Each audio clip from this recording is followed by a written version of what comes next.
Assalamualaikum warahmatullahi wabarakatuh. Alhamdulillahi rabbil alamin. Hamdan katsiran tayyiban mubarakan fih. Wa asyhadu an la ilaha illallah wahdahu la syarikalah. Wa asyhadu anna Muhammadan abduhu wa rasuluh. Sallallahu alaihi wa ala alihi wa sallama tasliman katsiran amma ba'du. Puji dan syukur kita panjatkan kepada Allah Subhanahu wa taala di mana Allah masih melimpahkan nikmat dan karunia-Nya yang begitu banyak kepada kita. Dan di antara nikmat yang paling besar yang Allah berikan kepada kita adalah nikmatul iman dan juga nikmat kesehatan dan nikmat waktu lapang, sehingga pada hari ini kita bisa bertemu kembali di tempat yang mulia ini, tempat yang semoga Allah senantiasa mencurahkan barokahnya dalam rangka melanjutkan pelajaran kita mendalami akidah as-sahihah, akidah ahli sunnah wal jamaah, dan ibadah-ibadah kepada Allah Subhanahu wa ta'ala. Pada pertemuan yang lalu kita telah baca beberapa kaidah akidah ahli sunnah wal jamaah di dalam memahami nama-nama dan sifat Allah Subhanahu wa ta'ala. Dan kalau Anda tidak lupa, kita sudah sampai kaidah yang keempat. Kalau enggak lupa ya kan? Nah, cara memahami sifat Allah dengan cara yang benar, sudah sampai pada faedah yang keempat kalau tidak salah itu. Sampai mana yang terakhir yang antum catat? Naam. Akidah Ahlussunnah wal Jamaah sesuai dengan fitrah. Naam. Berarti sekarang kaidah yang keempat yang anak ingat. Al-faidatur rabi'atu qala syarih hafizahullah taala. Ini mensyarah kitab ini adalah Syekh Abdul Muhsin Al-Abbad Al-Badri hafizahullah. Kalau beliau masih hidup, sekarang ini beliau sudah sangat tua ya. Umur beliau mungkin sudah mendekati 90-an. Semoga Allah menjaganya dan semoga memberkati umurnya sehingga di antara barokah dari ilmu beliau, kita yang berada jauh ya dari tempat beliau, kita masih bisa membaca kitabnya dan bisa mengambil faedah ilmunya. Semoga ini semakin mengangkat derajatnya. Amin.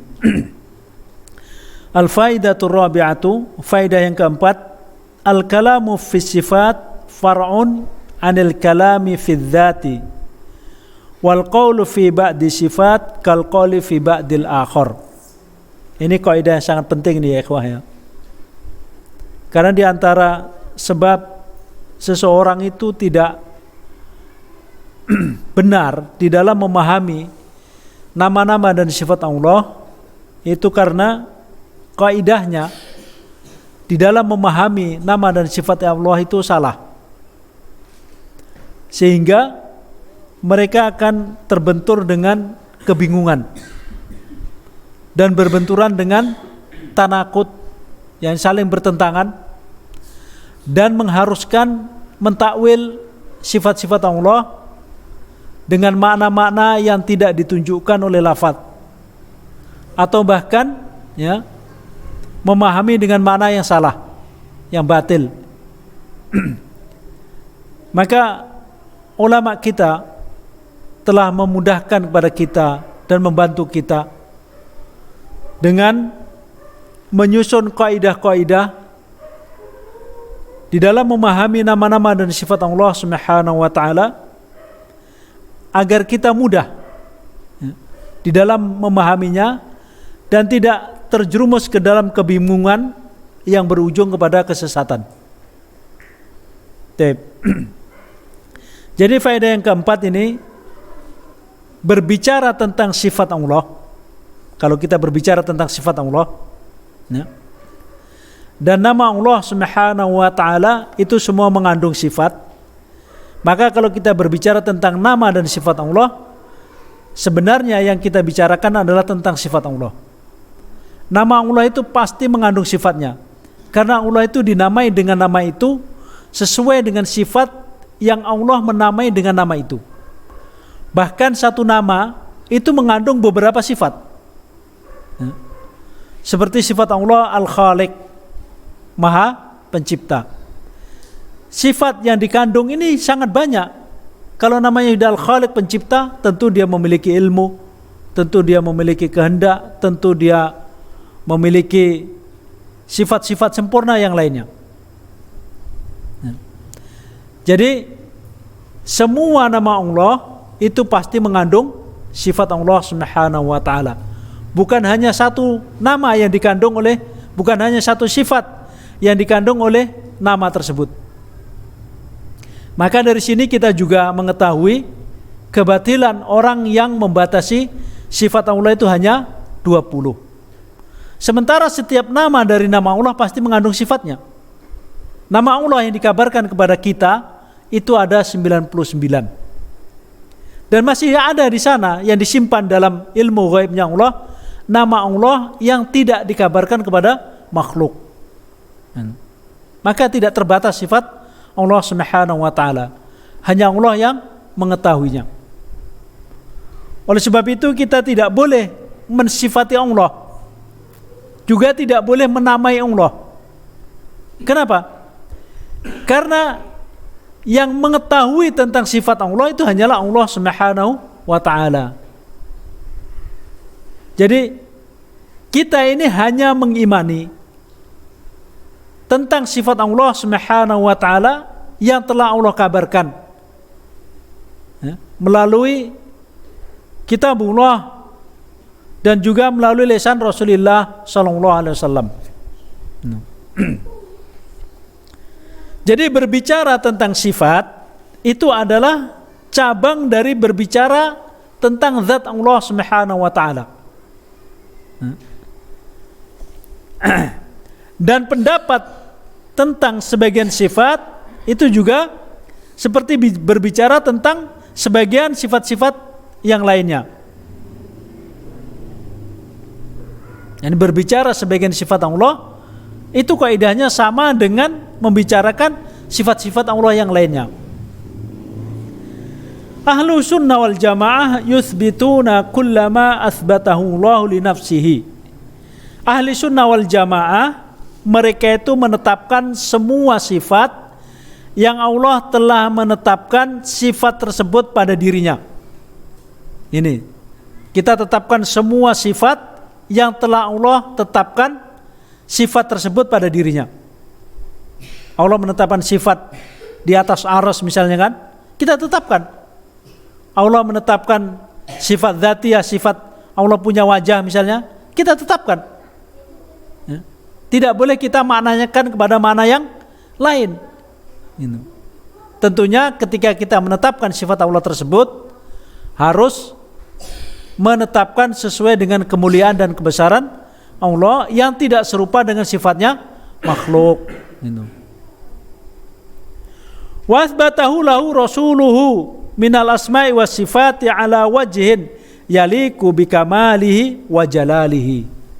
Dan menetapkan untuk Allah apa yang telah ditetapkan oleh Rasulullah sallallahu alaihi wasallam dari nama-nama dan sifat-sifat di atas sisi atau cara yang sesuai dengan kemuliaan dan kebesaran Allah Subhanahu wa taala. Min ghairi takyif atau tamsil, dengan tidak takyif. Takyif itu membayangkan bagaimana sifat Allah. Yani seseorang tidak menyerupakan dengan makhluk, tetapi dia menghayalkan sifat Allah itu seperti ini. Ini tidak dibolehkan. Ya. Kalau tamtsil, itu menyerupakan sifat Allah dengan sifatnya makhluk. Itu perbedaan antara takyif dan tamtsil. Wa min ghairi ta'til atau ta'wil, dengan tidak ta'til. Ta'til itu mengingkari makna yang sebenarnya yang dikandung oleh sifat Allah Subhanahu wa taala.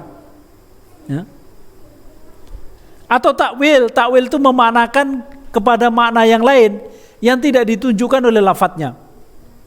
Seperti istawa 'alal arsy, Allah itu tinggi di atas arsy, dimanakan dengan makna Allah itu menguasai arsy. Ini namanya mentakwil dengan takwil yang tidak ditunjukkan oleh lafadz tersebut. Wa yaquluna liman athbata dzat wa nafas sifat wa hum al-Jahmiyah wal Mu'tazilah. Dan mereka mengatakan, yakni Ahlussunnah wal Jamaah, kepada orang yang menetapkan zat, ya, zat Allah ditetapkan, bahasa Allah itu ada, zatnya ada, tetapi menafikan sifatnya. Ada zatnya, tetapi ditiadakan sifatnya. Mereka ini adalah Jahmiyah dan Mu'tazilah. Innal kalama fi sifati far'un anil kalami fi dzat. Sesungguhnya berbicara tentang sifat itu adalah cabang dari berbicara tentang zat Allah Subhanahu wa taala. Fakama annana nusbitu lillahi dzatan la tusbihu dzawatil makhluqat, fayajibu an nusbita kullama thabata fil kitab wa sunnah minas sifati duna yakuna fiha musyabahatun lil makhluqat. Sebagaimana kita menetapkan zat bagi Allah Subhanahu wa taala, Allah itu memiliki zat, yang jelas zatnya tidak sama dengan zatnya makhluk.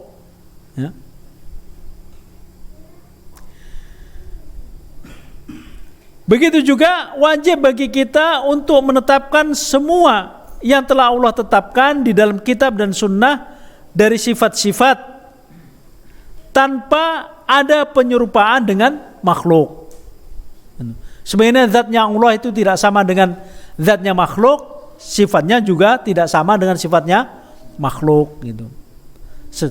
Jangankan antara al-Khaliq dengan makhluk, sedangkan sesama makhluk saja itu kalau zatnya berbeda maka sifatnya berbeda. Ya. Sesama makhluk, ya.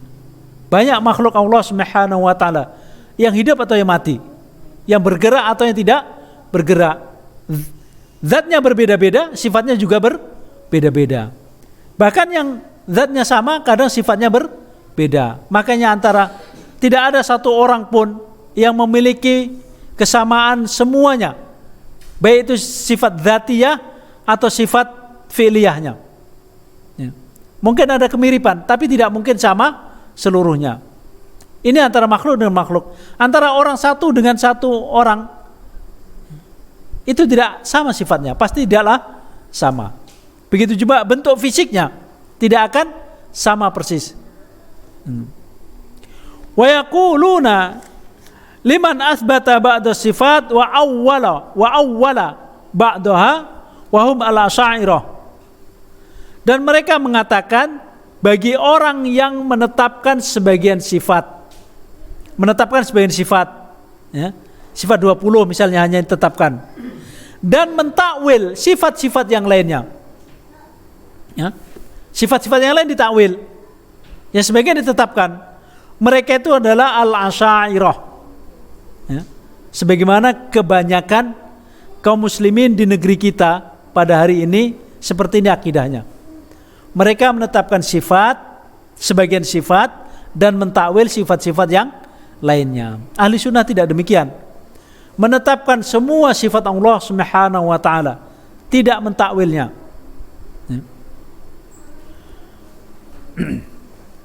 Nanti mereka juga akan menuduh bahwasanya kita tidak mentakwil, tapi dalam kenyataan kita mentakwil, kata mereka. Mereka akan melontar-lontarkan syubhat. Seperti, ya, kalian menetapkan Allah di atas arsy. Kemudian ketika kalian membaca firman Allah Subhanahu wa taala, wa huwa ma'akum ainama kuntum, dan dia bersama kalian dimanapun kalian berada. Kalian akan mentakwilnya bahwasanya yang bersama dengan kalian itu adalah ilmu Allah. Kan kita tidak mengatakan bahwasanya yang bersama kita itu zat Allah Subhanahu wa taala. Menurut mereka itu adalah takwil. Padahal bukan takwil, itulah makna lafaz yang sebenarnya. Allah bersama kita itu bukan zatnya. Karena kalimat bersama itu tidak mengharuskan bersatunya, tidak mengharuskan ya berdekatan atau bersatunya zat dari dua yang bersamaan, tidak mengharuskan. Ya. Bersama, kalian bersama itu sifatnya umum. Seperti orang mengatakan, kemanapun kita berjalan, matahari bersama kita. Kalau orang dikatakan matahari bersama kita, enggak, dia tidak akan mengingkari bersama kita. Yang bersama kita apanya? Tentu cahayanya. Kalau zatnya matahari tidaklah bersama kita gitu. Itu bukan takwil. Ya. Taib. Fa inna man athbata minas sifati ala wajhin yaliku billahi azza wa jalla yalzamuka itsbatal baqi ala hadzal wajhi allaiki billah. Jadi sesungguhnya apa yang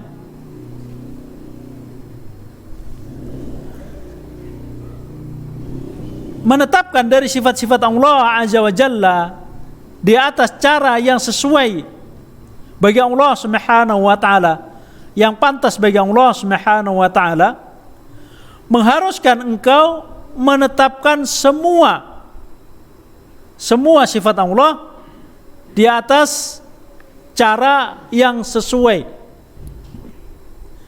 dengan kemuliaan Allah Subhanahu wa taala. Wanzur tawdihu hadainil aslaini fi kitab At-Tadmuriyah li Syekhul Islam Taimiyah. Ya. Kata saya ini, kalau mau penjelasan yang lebih luas lagi tentang masalah ini, silahkan dibaca kitab Tadmuriyah, kitabnya Syekhul Islam Ibnu Taimiyah rahimahullah ta'ala. Beliau menjelaskan dalam masalah ini dengan penjelasan yang detail. Ini faedah yang keempat. Sekarang al-faedah al-khamisah, faedah yang kelima, as-salafu laysu mu'awwilatan wala mufawwidatan. Ini ya ikhwah. Jadi salaf itu mereka bukan mu'awwilah, bukan orang-orang yang mentakwilkan sifat Allah Subhanahu wa taala kepada makna yang lainnya. Kenapa para salaf itu tidak memaknakan sifat ini dengan ini? Misalkan tentang sifat wajah Allah, tidak ada nukilan dari para sahabat memaknakan wajah Allah itu dengan nikmat. Tentang tangan Allah kemudian dimaknakan dengan kekuasaan. Istawa kemudian dimaknakan dengan istaula, dengan menguasai. Tidak ada demikian penjelasan dari para salaf, dari sahabat dan orang-orang yang mengikuti mereka. Kenapa mereka tidak memaknakan itu? Menunjukkan bahasanya mereka itu sudah faham dan maknanya sesuai dengan zahirnya itu, sesuai dengan zahir yang ditujukan oleh lafaz tersebut, dan tidak mengharuskan adanya penyerupaan dengan makhluk. Tidak. Allah punya tangan, sama salaf tidak ditawilkan pada makna yang lain, menunjukkan makna yang hakiki. Maknanya yang benar, Allah punya tangan, tangannya hakiki, sesuai dengan kemuliaan dan kebesaran Allah yang tidak sama dengan tangannya makhluk gitu. Seandainya maknanya itu tidak sesuai dengan zahirnya lafaz itu, pasti sudah dijelaskan oleh Rasulullah sallallahu alaihi wasallam atau dijelaskan oleh para sahabat radhiyallahu anhum. Karena mereka adalah orang Arab, mereka itu faham sekali makna dari lafaz-lafaz dalam Al-Quran itu.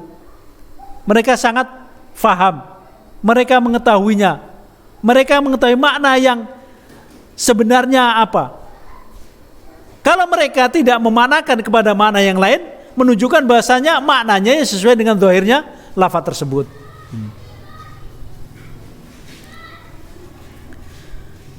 Jadi salaf itu bukan muawwilah, bukan orang-orang yang mentakwil sifat Allah kepada makna yang batil, juga bukan mufawwidah. Mufawwidah ini sebagian menuduhkan bahasanya ini adalah pemahaman para salaf. Mufawwidah itu adalah mereka menetapkan lafaznya, ya, akan tetapi mereka tidak mengingkari maknanya, akan tetapi mereka mengatakan maknanya itu adalah hanya Allah yang tahu. Jadi kalau dikatakan apakah Allah itu punya tangan, ya mereka mengatakan Allah a'lam. Jadi semuanya itu dikembalikan kepada Allah Subhanahu wa taala. Dan ini kata Ibnu Taimiyah, ini adalah mazhab yang jelek, yang sangat jelek, karena kandungan dari mazhab ini adalah membodohkan para salaf, juga menuduh Rasulullah SAW itu tidak faham dengan makna dari lafaz itu. Ya. Allah di atas arsy, Allah turun, Allah melihat, Allah mendengar. Kata mereka Allah a'lam. Kita serahkan aja kepada Allah Subhanahu wa taala. Kita kembalikan ilmunya kepada Allah Subhanahu wa taala. Ini tidak dibolehkan. Ya.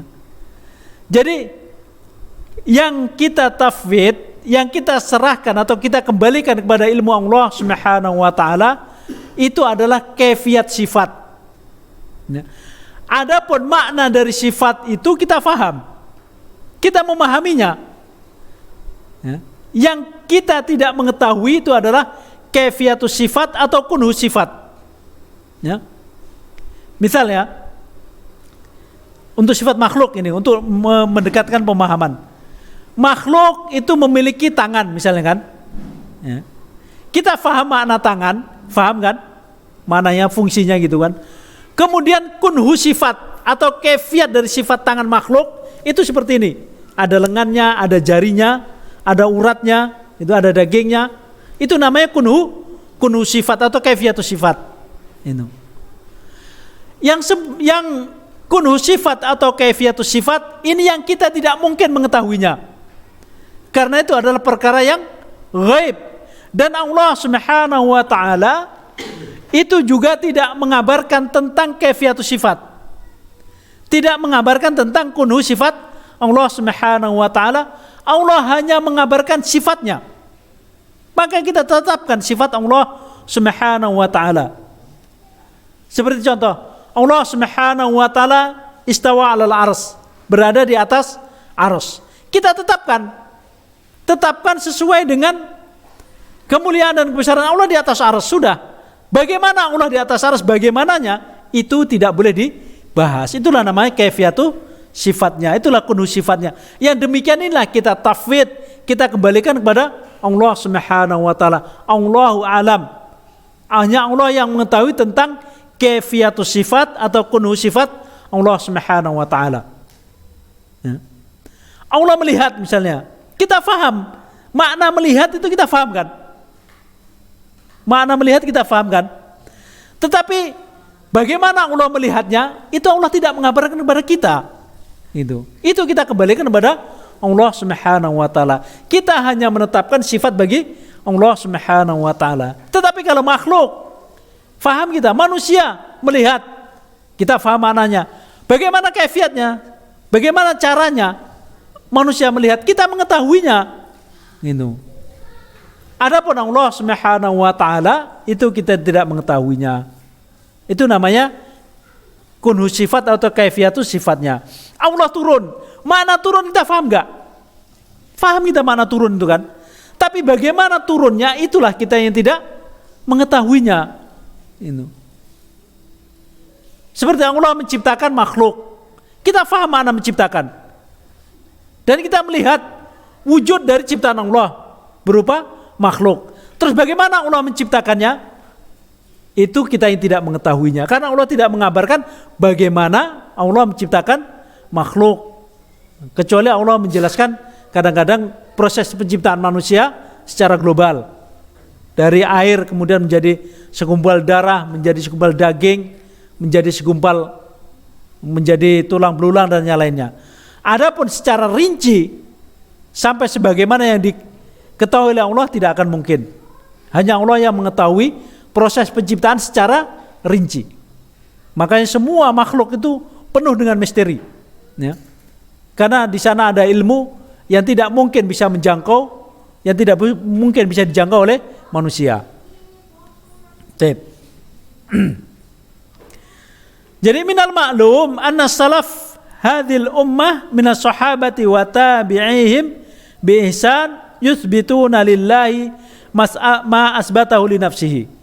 Sudah diketahui, sudah maklum, sesungguhnya pendahulu umat ini dari kalangan para sahabat dan tabi'in, mereka itu menetapkan bagi Allah apa yang telah Allah tetapkan pada dirinya. yakni menetapkan sifat yang telah Allah tetapkan pada Allah Subhanahu wa taala. Wa atsbatahu lahu rasuluhu sallallahu alaihi wasallam minal asma'i was sifat.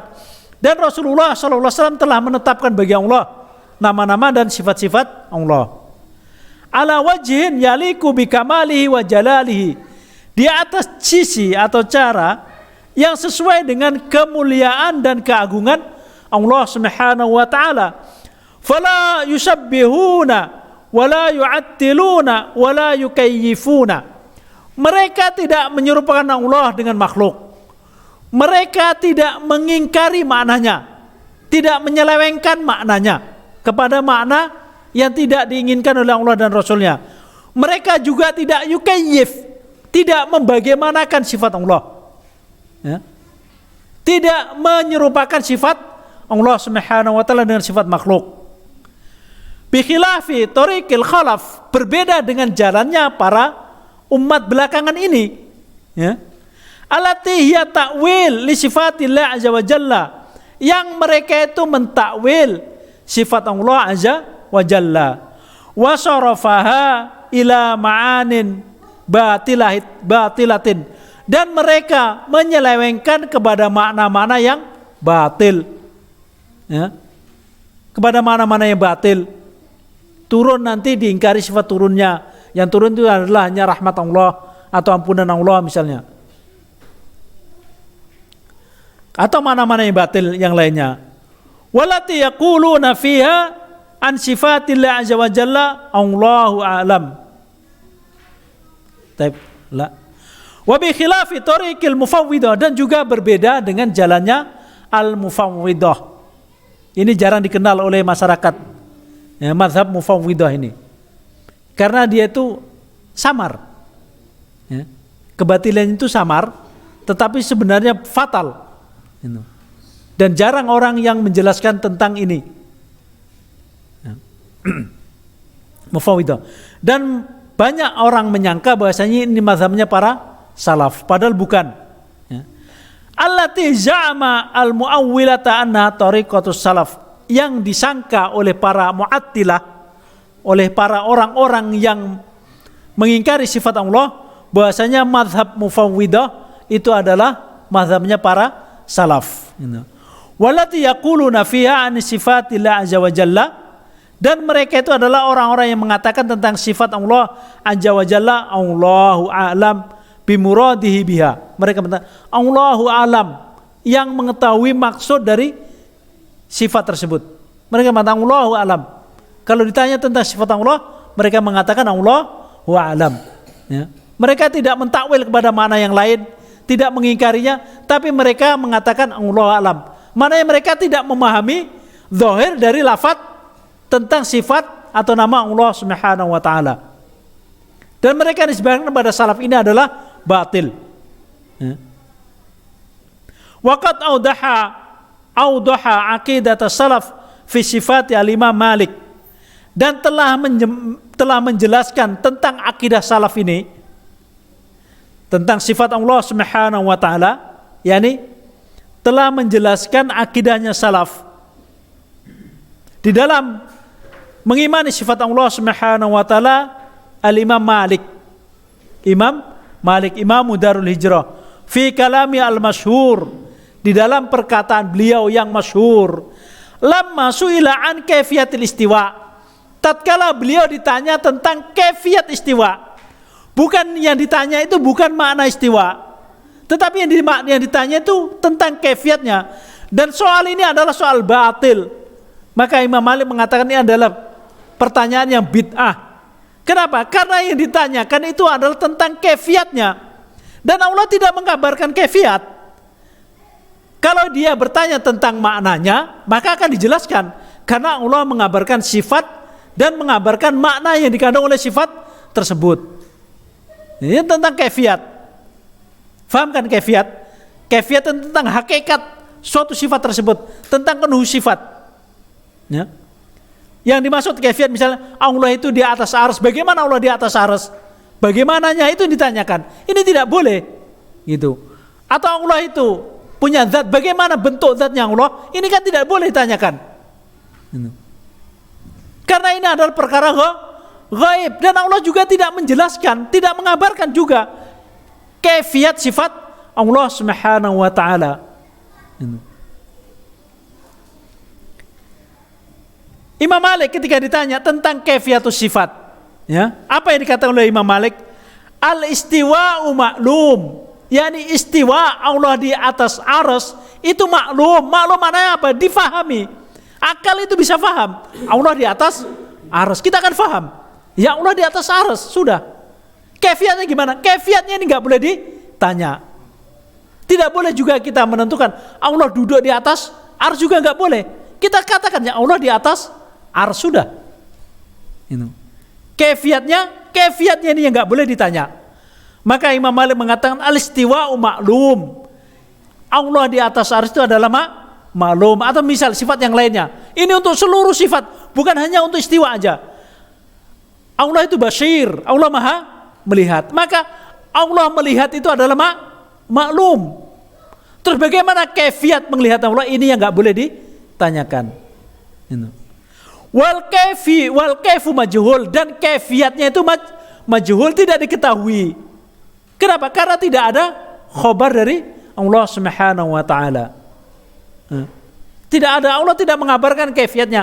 Allah hanya mengabarkan Allah di atas arsy. Allah kan tidak mengabarkan Allah di atas arsy dalam keadaan duduk, kan tidak ada. Tidak ada kabar seperti itu. Maka kita tidak boleh melampaui dari apa yang telah dikabarkan oleh Allah Subhanahu wa taala. Juga tidak boleh menguranginya. Kita mengimani sesuai dengan yang dikabarkan oleh Allah dan makna yang dikandung oleh itu. Faham nggak pembicaraan saya ini? Kan nampaknya berbelit-belit gitu kan? Tapi insya Allah enggak. Tapi faham insya Allah ya? Wal kaifu majhul, dan kefiat sifat Allah itu majhul, tidak diketahui. Ya kan? Wal imanu bihi wajib, beriman dengan sifat Allah itu adalah wajib. Itu kita mengimani Allah di atas arsy itu wajib. Wassualu anhu bid'ah, bertanya tentang kefiat sifat Allah itu bid'ah, tidak boleh. Yang dibolehkan adalah bertanya tentang makna dari sifat Allah Subhanahu wa taala. Kalau yang ditanyakan itu tentang kefiatus sifatnya, ini tidaklah boleh. Fahum la yufawwiduna fil makna, maka para salaf itu tidak mengingkari mana dari sifat Allah Subhanahu wa taala. Apa sudah masuk waktu Isya? Belum kan? Jadi mereka tidak mentafwid, tidak mengatakan Allahu alam, tidak. Karena apa? Karena maknanya itu ditetapkan, karena mereka faham.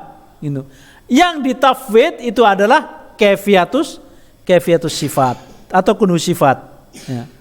Wa innama yufawwiduna fil kaifiyah, hanya saja mereka itu mentafwid itu menyerahkan ilmunya kepada Allah itu loh. Yang diserahkan ilmunya kepada Allah itu adalah tentang kaifiat sifat Allah. Adapun tentang makna sifat, Allah menurunkan kitab untuk difahami. Ya kan?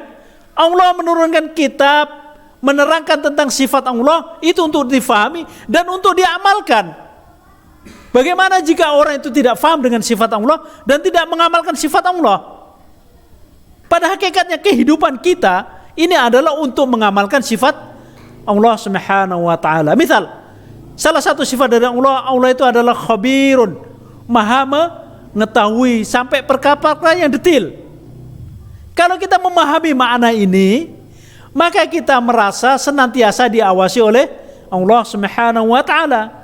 Tidak berani melakukan kemungkaran walaupun tidak ada yang melihat. Karena kita mengetahui bahasanya di sana ada Al-Khabir yang maha mengetahui keadaan hamba. Ar-Razzaq, Allah maha memberi rizki.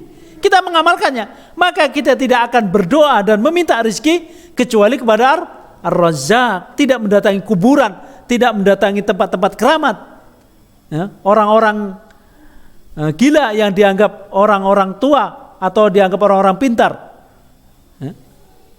Ini adalah dalam rangka mengamalkan sifat Allah Subhanahu wa taala. Bagaimana kalau sifat Allah itu nggak bisa difahami, tidak difahami, nah ini mustahil. Ini akan hilang hikmah dari turunkannya Al-Quran. Oleh sebab itu wajib kita memahaminya. Akan tetapi yang kita tafwid itu adalah kaifiatus sifat. Ini afwan ya, penjelasannya agak serius dan nampaknya agak berbelit-belit. Tapi tidak, insyaallah.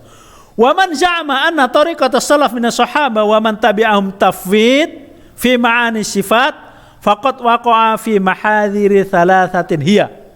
Barang siapa yang menyangka bahwasannya mazhabnya salaf itu adalah tafwid, ya, tafwid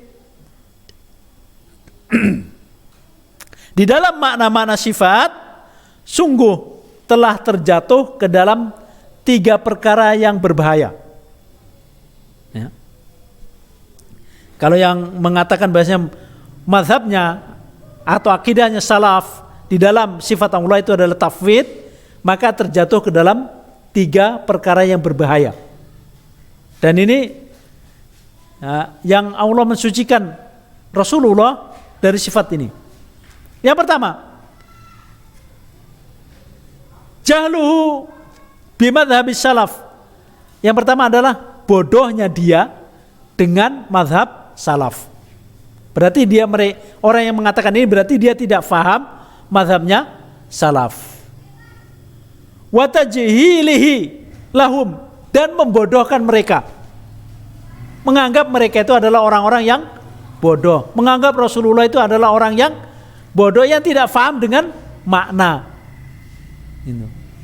Tidak paham dengan yang dikandung oleh makna yang dikandung oleh lafaz dari sifat Allah Subhanahu wa taala. Wal kadzib alaihim, dan mendustakan mereka.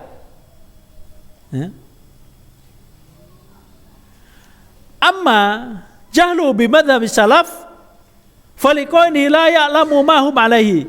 Sekarang penjelasan.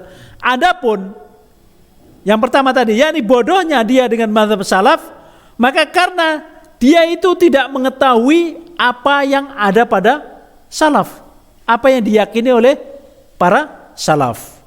Wa huwa alladhi bayyanahu Imam Malik fi kalamihi al-mutaqaddam. Dan akidahnya salaf itu sebagaimana yang telah dijelaskan oleh Imam Malik dalam perkataan yang telah lalu.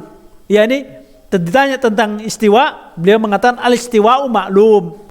Jadi istiwa itu maklum, diketahui, difahami. Yang majhul adalah kaifiatnya.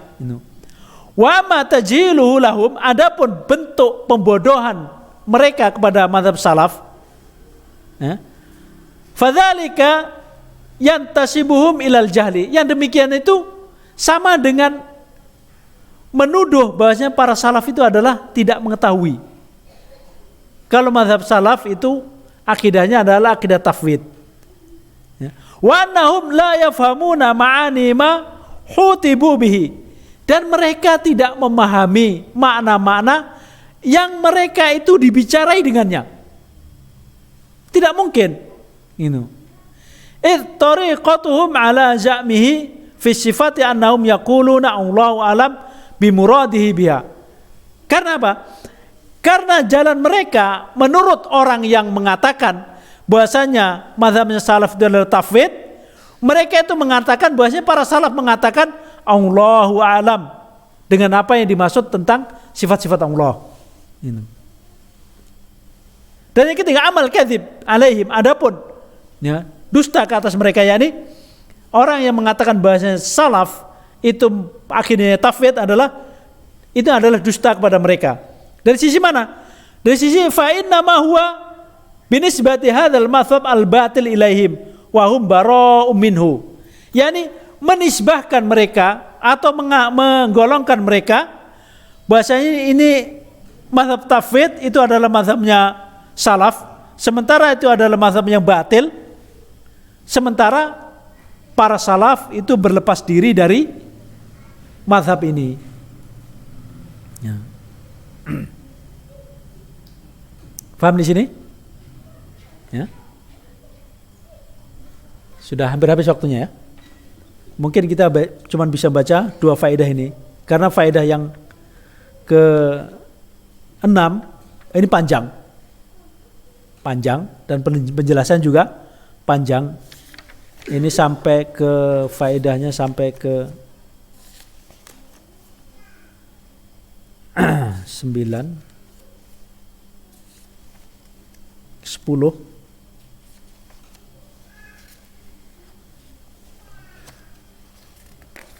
Ya sampai ke 10 ya.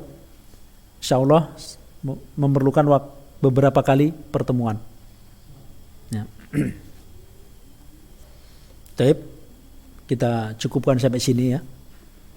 Mudah-mudahan apa yang kita sampaikan tadi bisa difahami. Dan kalau kurang paham boleh bertanya. Atau ya, ada subuhat juga boleh diungkapkan. Atau ada rudud, ada bantahan. Bahwasanya yang anak sampaikan itu menyelisih mazhab salaf misalnya. Sepengetahuan ikhwah juga boleh dibantah. Jadi tujuan kita adalah untuk mencari al-haq dan mengikuti al-haq. Kita terbuka. Mizan kita adalah Al-Quran dan Sunnah ala fahmi salafus soleh. Jadi rudud, bantahan juga terbuka bagi kita. Siapa yang di atas al-haq, itu yang wajib kita ikuti. Tapi dengan catatan bahasanya timbangannya adalah Alkitab dan Sunnah ala fahmi salafus soleh itu. Mudah-mudahan Allah ya memberikan taufik kepada kita untuk bisa menyelesaikan kitab ini dan memberikan barokah kepada kita semuanya untuk bisa memahaminya. Yang pertama dan yang kedua mengamalkannya. Ya, mengamalkan sifat Allah dan nama-nama Allah itu sangat penting sekali bagi kita. Dan itu tidak bisa terlepas dari kehidupan kita walaupun hanya satu saat. Kemudian di sana juga disebutkan Syekh Sa'di. Insya Allah nanti setelah ini kita baca kitabnya, kitab Syajaratul Iman, At-Tawdih wal Bayan li Syajaratul Iman. Kitab judulnya adalah penjelasan terhadap pohon keimanan. Beliau menjelaskan seseorang yang beribadah kepada Allah Subhanahu wa taala di atas akidah yang benar dan di atas keimanan yang benar, itu pahalanya berlipat-lipat ganda dibandingkan dengan orang yang beribadah tidak di atas keimanan yang benar. Jadi kuatnya keimanan seseorang, kuatnya keyakinan seseorang, kuatnya tawakal seseorang, dan benarnya mereka di dalam memahami sifat-sifat Allah Subhanahu wa taala, itu akan melipat gandakan pahala mereka. Ini penting sekali kita mempelajari kitab ini. Ya. Ada orang itu yang sholat seumur hidupnya belum tentu diterima walaupun hanya 1 kali rukuknya atau 1 kali sujudnya. Ada seseorang yang sholat hanya 2 rakaat yang ringan, tapi dia mendapatkan pahala ya, yang tidak bisa dicapai oleh orang yang sholat 1000 tahun atau bahkan lebih. Ini semuanya disebabkan oleh ilmu, iman, dan akidah yang benar. Maka tetap semangat menuntut ilmu ya ikhwah ya. Jangan kendor. Ya. Juga ikhwah yang lain disemangati untuk menuntut ilmu. Ya. Karena inilah satu-satunya, menuntut ilmu lah satu-satunya yang membentengi kita ya, dari segala kemungkaran, dan tentunya itu semua akan membentengi kita dari api neraka. Nas'alullahal mu'afata fid dunya wal akhirah. Nanti kita lanjutkan sedikit setelah Isya. Kalau mau bertanya, ya, kita tutup nanti. 10 menit lagi. Fadal. Ya.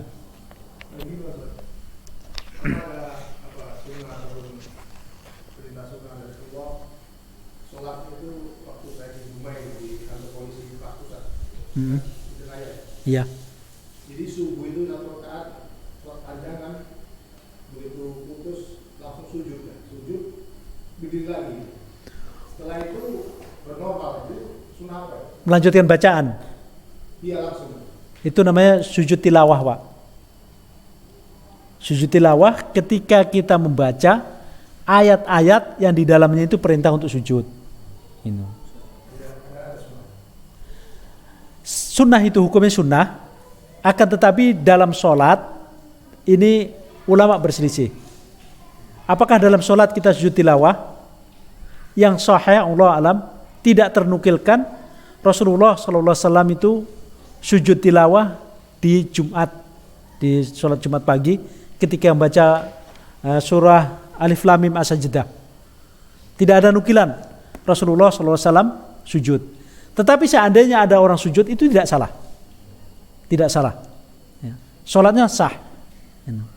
Hanya saja di sini mana yang lebih benar gitu aja. Kalau anak sendiri ditanya, yang lebih benar tidak sujud.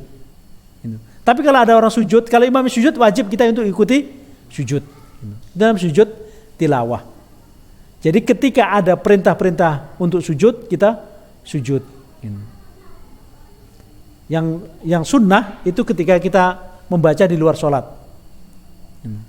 Dan baca ayat yang di situ perintah untuk sujud, kita sujud. Ada beberapa ayat itu, ana lupa. Ulama telah mengumpulkan itu. Ada ayat-ayat sujud tilawah. Insya Allah pertemuan depan nanti ana bawakan itu. Kalau di Jumat pagi itu kita merutinkan kalau kita baca sajadah itu? Sunnah. Sunnah. Kita rutinkan Terus-terusan dibaca ya sunnah itu. Tidak masalah. Tidak masalah sujudnya itu. Hanya saja kalau antum bertanya mana yang lebih sahih, kalau pendapat anak yang tidak sujud. Kalau antum sujud boleh nggak? Boleh.